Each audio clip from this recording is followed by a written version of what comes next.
Good morning, students. Today's the topic is threats to biodiversity, right? As we already discussed earlier, what is hotspot and how many hotspot all over world or India, right? So now come to the threats to biodiversity. So first what is a threats to biodiversity or what is the meaning of threats, right? So there is a loss or a threat to biodiversity because of several reasons, right? So these include primary changes in abiotic and biotic factor of an ecosystem which causes harmful effect on biodiversity, right? So here include primary changes in abiotic and biotic factor. Abiotic means non-living, right? And a biotic factor of an ecosystem means living part of the ecosystem, right? Which causes harmful effect of biodiversity. So the major threats to the biodiversity are the habitat loss, poaching of wildlife, man-wildlife conflicts, destruction of coastal areas, filling up of wetlands, and commercial exploitation. These six reasons for threats to the biodiversity, right? So these are the some reasons why threats to biodiversity. The first one is the habitat loss, second one is the poaching, and the third one is the man wildlife conflict, fourth one is the destruction of coastal areas, fifth filling up of wetland, and the last is the commercial exploitation. But in this unit only three reasons we study, that is man wildlife conflicts, poaching, and habitat loss, right? So first we discuss what is a habitat loss. Okay, so in this diagram or in this PPT show what is habitat loss and what is the factor of this habitat loss and cause of threats to biodiversity, right? So loss of population of interbreeding organism, right? Loss of wild habitat due to rapid human population growth contributes to the rapid global destruction of biodiversity. Okay, habitat loss की वजह से हमारा क्या हो रहा है, अब habitat loss एक रीज़न है अपना थ्रेट्स टू बायोडाइवर्सिटी का, ठीक है? अब ये हैबिटेट लॉस क्यों हो रहा है, इसके बहुत सारे फैक्टर्स हैं, ठीक है? तो हैबिटेट लॉस होने का एक जो रीज़न है, जो सबसे इम्पॉर्टेंट रीज़न है, रीज़न तो बहुत सारी चीज़ें, बट जो सबसे इम्पॉर्टेंट रीज़न है दैट इज़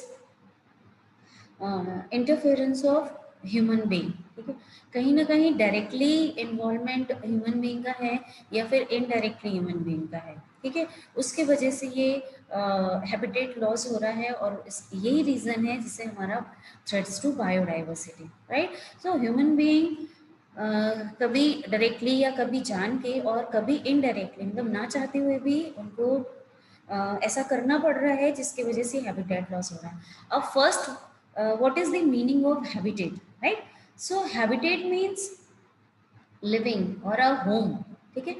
कि जहाँ पे प्लांट्स एंड एनिमल का घर है उसका लॉस हो रहा है, ठीक है? अब उसका लॉस क्यों हो रहा है, उसके फैक्टर्स हैं.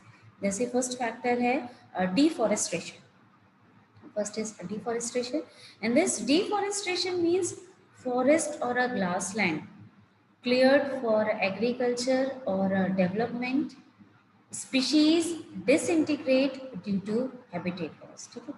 फर्स्ट रीजन जो है वो अपना है डिफॉरेस्टेशन, मीन्स कि फॉरेस्ट और ग्रासलैंड क्लियर किए जा रहे हैं किसके लिए, एग्रीकल्चर के लिए और डेवलपमेंट के लिए. अब हमें एग्रीकल्चर की बात करें या डेवलपमेंट की बात करें, उसको उसकी ज़रूरत हमें ज़्यादा क्यों पड़ रही है, नेचुरल है पॉपुलेशन की वजह से, ठीक है? क्योंकि अगर हमारा पॉपुलेशन ज़्यादा हो रहा है इसका मतलब है कि कहीं ना कहीं ह्यूमन बीइंग की नीड है कि उसे लैंड की ज़रूरत पड़ रही है, उसे घर की ज़रूरत पड़ रही है, राइट? एग्रीकल्चर की ज़रूरत हो रही है, तो उन सब चीज़ के लिए हमें फॉरेस्ट या ग्रासलैंड को क्या करना होता है, क्लियर करना होता है, ठीक है? तो that's why species disintegrate due to habitat loss. अब स्पीशीज जो होते हैं वो डिसइंटीग्रेट हो रहे हैं हैबिटेट लॉस की वजह से। तो ये फर्स्ट रीजन है deforestation, right. Second reason is the destruction of wetland. पहला तो हो गया डिफॉरेस्टेशन कि एग्रीकल्चर और डेवलपमेंट को, उसके लिए हमें फॉरेस्ट और ग्रासलैंड को क्लियर करना पड़ता है, ठीक। फिर आता है अपना second destruction of wetland. Destruction of wetland का मतलब ये है कि wetland already we discussed earlier, right, कि what is the wetland and what is the property of the wetland, right? So this factor because of pollutions and draining, right? जब wetland में बहुत सारा पोल्यूशन हो जाता है बहुत, तो हमें उसे क्लियर करना पड़ता है। और पोल्यूशन की वजह से क्या हो जाता है कि वो जो लैंड होती है वो खराब हो चुकी होती है, तो उसको कहीं ना कहीं हमें क्लियर करना पड़ता है, डिस्ट्रक्ट करना पड़ता है, ठीक है। या फिर ड्रेनिंग, अब पोल्यूशन हो गया तो हमें ड्रेन करना पड़ा, या बहुत सारी बाढ़ आ गई तो वो लैंड हमारा खराब हो जाता है, ठीक है। तो उसको क्लियर करने के लिए हमें उसको डिस्ट्रक्ट करना पड़ता है, राइट। तो ये दिस इज द रीजन कि due to pollution and the draining, right, for the destruction of wetland, ठीक है। Another factors comes development, again human being involvement in this development. When we talk construction of dam, when we construct of dam or a industrial और industry, तो जब भी हम dam का construction करते हैं तो उस केस में क्या होता है, अब डैम का कंस्ट्रक्शन करना है तो ऑब्वियस है कि हमें लैंड की ज़रूरत पड़ रही है, ठीक। तो उसके आसपास सराउंड जो भी स्पीशीज होंगे उन्हें कहीं ना कहीं डैमेज होने का खतरा हो जाता है, राइट। और अगर हम इंडस्ट्रियल की बात करें तो इंडस्ट्री में अपना जो स्मोक होता है, जो पोल्यूशन होता है नॉइस के फॉर्म में, एयर के फॉर्म में, तो वो क्या होता है उससे, उसमें प्रॉब्लम ये आती है कि उसके जो सराउंड बर्ड्स हैं या फिर एक्वेटिक लाइफ मीन्स जो पानी में रहने वाले लाइफ है, चाहे वो फ्लोरा हो और चाहे वो फोना हो, ठीक है, उनमें इफेक्ट आता है, ठीक है। तो लैंड पे रहने वाले और एज वेल एज एक्वेटिक में रहने वाले पे वो अननेसेसरी मारे जाते हैं, क्योंकि वो जो पोल्यूशन होता है एयर के फॉर्म में वो कहीं ना कहीं डैमेज होता है, या हम जब डैम का कंस्ट्रक्शन कर रहे होते हैं तो उसके कारण जो अपने सराउंड होते हैं उसके वजह से ही सारी चीज़ें होती है, ठीक है। Then come to the habitat fragmentation. अब हैबिटेट फ्रेगमेंटेशन का मतलब ये है कि अभी हैबिटेट यानी घर को हमने डिवाइड कर दिया होता है, divided into small scattered parts, हमने उसको डिवाइड कर दिया है छोटे छोटे छोटे पार्ट्स में, ठीक है। तो एक ये भी फ्रेगमेंटेशन का एक रीज़न है, एक फैक्टर है। Now come to the raw material, ठीक है, what is raw material and why is the cause of factor for threats to biodiversity because of production of hybrid seeds, right। जब भी हमें हाइब्रिड सीड का production करना होता है तो वाइल्ड प्लांट्स की हमें ज़रूरत होती है as a raw material, right. तो नेचुरल है, हमें रॉ मटेरियल चाहिए तो हमें प्लांट्स को वहाँ से लेना पड़ेगा, उसे अननेसेसरी काटना पड़ेगा कि हमें क्योंकि ज़रूरत है, तो this is for are used as raw material, right। And then again come to the production of drugs. Production of drugs means जब हमें ड्रग्स को बनाना है, जो मेडिसिनल पार्ट होता है उसको बनाने के लिए कहीं ना कहीं हमारी फिर अगेन प्लांट्स की ज़रूरत होती है, ठीक है, वाइल्ड प्लांट्स, क्योंकि बहुत ऐसे ऐसे बहुत सारे प्लांट्स हैं जिनके बारे में हमें जो अभी एक्सप्लोर ही नहीं हुए हैं, जिनको हम एक्सप्लोर करके शायद बहुत सारी ऐसी डिजीजेस हैं उनको क्योर करने का मेडिसिन बना सकते हैं, पर वो एक्सप्लोर नहीं हुआ है, right. So the collection of wild plants for drugs, medicinal part, or and goes on extension, right? Then come to the illegal trade, ठीक है। illegal trade का मतलब है कि ट्रेड ऑन वाइल्ड लाइफ, ठीक है। अब ये जो सारी चीज़ें हो रही है वो कहीं ना कहीं इलीगल ट्रेड, हम क्यों बोल रहे हैं, जो वाइल्ड लाइफ है वो कहीं ना कहीं इलीगल तरीके से भी हम काम कर रहे हैं, तो ये भी एक बहुत बड़ा फैक्टर है, क्योंकि हम जब इलीगल तरीके से कुछ करते हैं, इलीगल भी करते क्यों हैं, अपने बेनिफिशियल के लिए, है ना। तो ये सारे फैक्टर्स होते हैं हैबिटेट लॉस के लिए, क्योंकि हैबिटेट लॉस बहुत इम्पोर्टेंट है, और हैबिटेट लॉस होने की वजह से हमारा ये जो फर्स्ट फैक्टर है ये जो इतने सारे लॉसेस हो रहे हैं और ये जो थ्रेट्स हो रहा है, इसमें अपना हैबिटेट लॉस बहुत इंपॉर्टेंट है, क्योंकि अगर घर ही नहीं रहेगा तो सारी चीज़ें यहाँ से वहाँ हो जाएंगी। Clear? Then come to the another reason for threats to biodiversity, that is poaching, right? So poaching of biodiversity. Biodiversity again, biodiversity means biological and diverse. Biological means life form and diversity means variety of life form, or in the form of plants or in the form of animals, right? So poaching, what is the meaning of poaching? Poaching means killing or hunting of animals, ठीक है?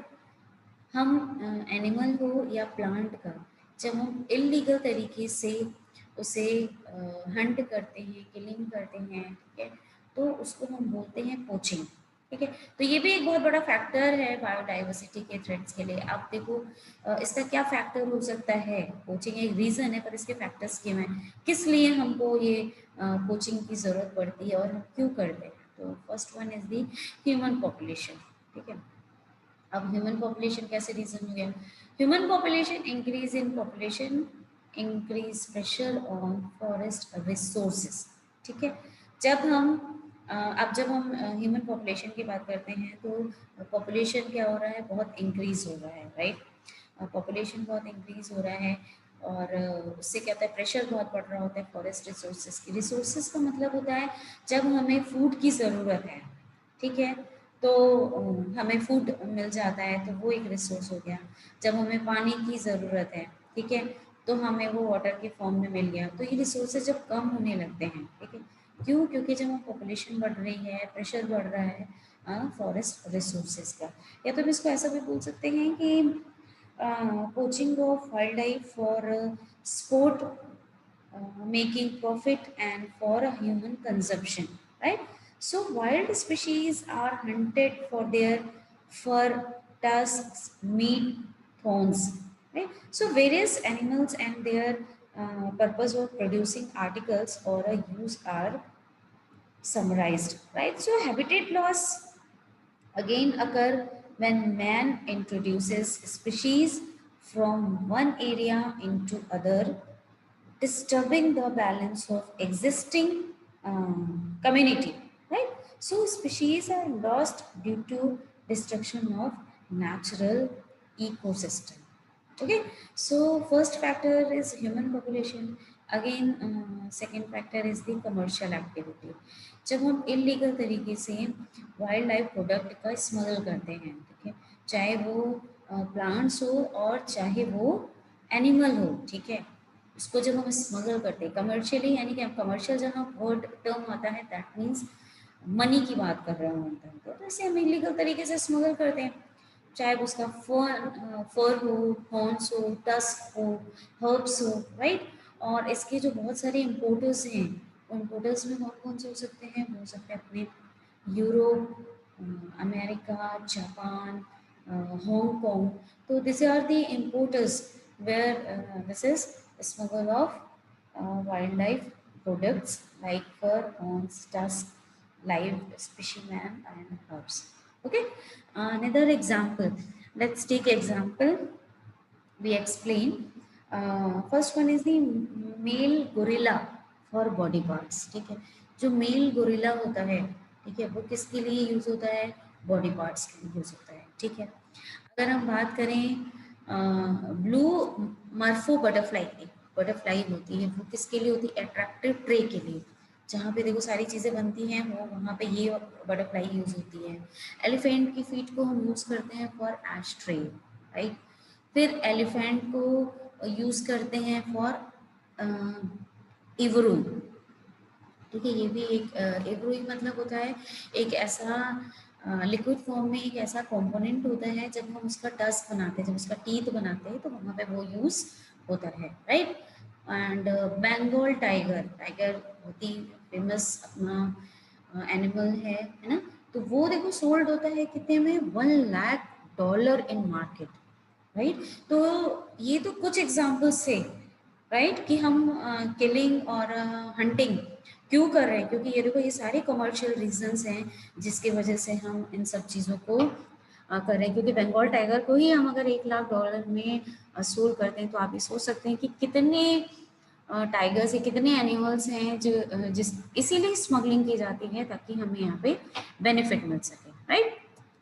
Again, now third point or third reason for threats to biodiversity, that is man wildlife conflicts। ठीक है, जब हम man wild life conflicts की बात करते हैं, ठीक है, यानी कि ह्यूमन बीइंग और वाइल्ड लाइफ के बीच में जब कॉन्फ्लिक्ट्स आ जाता है, उस केस में वाइल्ड लाइफ मैन कॉन्फ्लिक्ट्स होता है, ठीक है। तो ये इसका क्या रीज़न है, क्यों, और एक तो पहले मैं एग्जांपल देके समझाती हूँ। देखो, एक अभी संबलपुर उड़ीसा में क्या हुआ था कि 190 humans where killed by elephant, right. So 190 human, मतलब एलिफेंट ने मारा था 190 ह्यूमंस को, ठीक है। वो कहीं ना कहीं बहुत सारा रीजन रहा होगा तब उसने अटैक किया। तो फिर उसके अगेंस्ट में क्या हुआ कि 98 elephants were killed and 30 injured by villages, right. आप देखो विलेजेस के जो द्वारा हुआ सारा काम, उसमें 98 एलिफेंट्स मारे गए और 30 इंजर्ड हुए। इसका मतलब है कि वाइल्ड लाइफ और मैन के बीच में जो कॉन्फ्लिक्ट्स आ रहा है, तो this are the example. And what is man life conflicts, I will give the definition. So man is continuously interacting with different ecosystem for food, fuel, recreation, sports, urban development, waste disposal, etc. So every activity is responsible, directly or indirectly responsible for uh, disturbing species, right. So natural forests are being deforested for timber and single species trees like teak or a sal. What is timber? Timber means when the use of wood in the form of furniture, so that wood is called timber, right? So this monoculture plantation creates imbalance ecosystem. That's why man wildlife conflicts are there. So natural size of forest are reducing because of human encroachment. Therefore, animal often attack on human society and creates violence. So these are the reason for the man wildlife conflicts. Again I will give the example, what is the reason or what is the factor for that, right. So first reason is shrinking of forest compels wildlife to move outside forest, means जब हम forest छोटा होता जा रहा है, shrink होता जा रहा है, तो उससे क्या हो रहा है कि wild life to move outside the forest, तो वाइल्ड लाइफ को फॉरेस्ट से बाहर आना पड़ रहा है, ठीक है। अब जब उन्हें मूव टू आउटसाइड फॉरेस्ट, तो इस वजह से क्या होता है कि जो क्रॉप्स होते हैं उसमें हम लोग इलेक्ट्रिक वायरिंग कर देते हैं, ठीक है। तो उसके वजह से प्रॉब्लम आती है कि animal suffer pen and attack human, ठीक है। उसके वजह से प्रॉब्लम ये आ रही है कि हम एनिमल को बहुत सारा पेन होता है क्योंकि इलेक्ट्रिक वायरिंग कर देते हैं, और जब पेन होता है तो उससे क्या होता है कि वो वापस से ह्यूमन में अटैक करता है, तो उनके बीच में इस वजह से कॉन्फ्लिक्ट्स आता है, ठीक है। कभी कभी ऐसा होता है कि female wild life attack more to save its cubs, तो फीमेल वाइल्ड लाइफ जो होती है वो अपने बच्चे को बचाने के लिए अटैक करती है, राइट। सो और in the form of cash compensation by government is 400 per quintal, but market price is 2400, okay. And the garbage near human settlement attract wildlife, right. So these are the factor of the man wildlife conflicts, right. Then come to the move to the endangered and endemic species. What is endangered and what is endemic species? As we already discussed or already discussed what is the meaning of endangered and what is the meaning of endemic species. So this type of species can be further divided into four category, that is extinct, endangered, vulnerable, and the endemic, right. So what is the meaning? First one, extinct. What is the meaning of extinct? Extinct means no longer found in word. Extinct मतलब जो खत्म हो चुका है, जो word में कहीं भी नहीं हमें मिलेगा, तो that is extinct. Second is endangered. Endangered means number खतरे में. has been reduced and in danger of extinction, right? So क्या endangered में क्या हो रहा है कि जो हमारी स्पीशीज हैं वो धीरे धीरे धीरे कम हो रहे हैं और इन डेंजर ऑफ एक्सटिंक्शन, मतलब वो खत्म होने के कगार पे, अभी खत्म नहीं हुए बट स्टिल वो रिड्यूस हो रहे हैं, ठीक है. वल्नरेबल का मतलब होता है कि पॉपुलेशन फेसिंग कंटिन्यूस डिक्लाइन, जो हैबिटेट लॉस हो रहा है उसके वजह से पॉपुलेशन फेस जो कर रहा है वो कंटिन्यूस कम होता जा रहा है. किसकी वजह से? हैबिटेट लॉस की वजह से. And the last is the endemic. Okay, what is endemic? तो endemic species which is localized within restricted area, उसे भी restricted area में ही मिलेगा और अदरवाइज वो कहीं भी हमारा फाउंड नहीं होगा. तो that is endemic endemic species. So these are the endangered and the endemic species. And another form I explain you what is endangered. In ecosystem, when number of species of a particular type is reduced to a critical level, these species are said to be endangered, right? कि वो धीरे धीरे धीरे क्या हो रही है, वो reduce हो रही है. So several plants and animal species in our country are found endangered. बहुत सारे ऐसे species हैं, बहुत सारे ऐसे plants हैं अपनी country में जो endangered में form में मिल रहे हैं, मतलब जो वो धीरे धीरे reduce हो रहा है, जो एक ऐसा टाइम आ जाएगा कि जो वो एकदम खत्म होने के कगार पर होगी. So in India total 459 animals and plant species are endangered. Okay, so अगर हम endangered की बात करें तो endangered species are also categorized in two types, right? Threatened species and rare species. Threatened species and rare species, as already discussed in the previous lecture, what is threatened species and what is the endangered species, right? So when we talk about the threatened species, those species which is abundant in its region but severely depleted in others, right? And the rare species means uncommon, right? So this type of species in one which is not endangered, but because of its less population, it is at the risk of becoming endangered, like elephant, like reindeers, etc. Or in the form of botanical survey of India, so 10% of the higher plants are threatened. Some of the threatened plants like orchids, medicinal plants, trees, economic plants, and edible plants. So these are the some endangered and the another categorized threatened and the rare species. Okay, so these are the endangered species of India: plant, bird, mammals, reptiles, amphibians, fishes, molluscs, insects. You know? So these are the endangered species. Means इतने species हैं जो धीरे धीरे धीरे क्या हो रहे हैं, रिड्यूस हो रहे हैं और एक टाइम के बाद ऐसा होगा कि वो एक एक्सटिंक्ट हो जाएंगे. ओके, सो आई थिंक आप लोगों को यहाँ पे समझ में आया होगा ये सारी चीज़ें. Thank you students.